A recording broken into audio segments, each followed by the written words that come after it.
The global fight against corporate tax avoidance is nearing a breakthrough. Anyone who's followed the path of global tax reform in recent years knows that it's been full of false starts and dashed hopes. That has frustrated politicians and campaigners who reckon that large companies can avoid taxes by shifting hundreds of billions of dollars worth of profits to low tax countries like Ireland each year. US President Joe Biden is offering a chance of some genuine progress.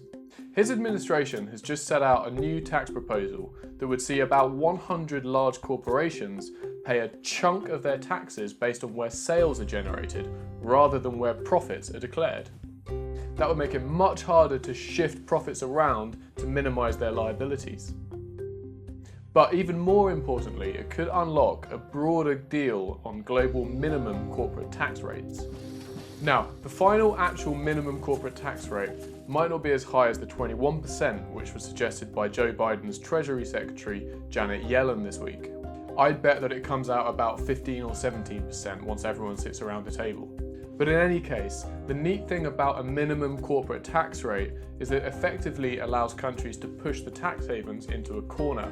The US, for example, could just unilaterally charge their big companies the difference between what they actually pay and what the minimum tax rate is internationally.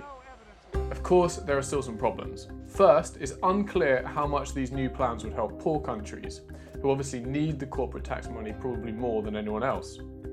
Second, complicated internal politics in the United States and in particular France could still halt progress. But the first time in a while, major Western governments seem to be on the same page on this issue. That in itself is worth celebrating.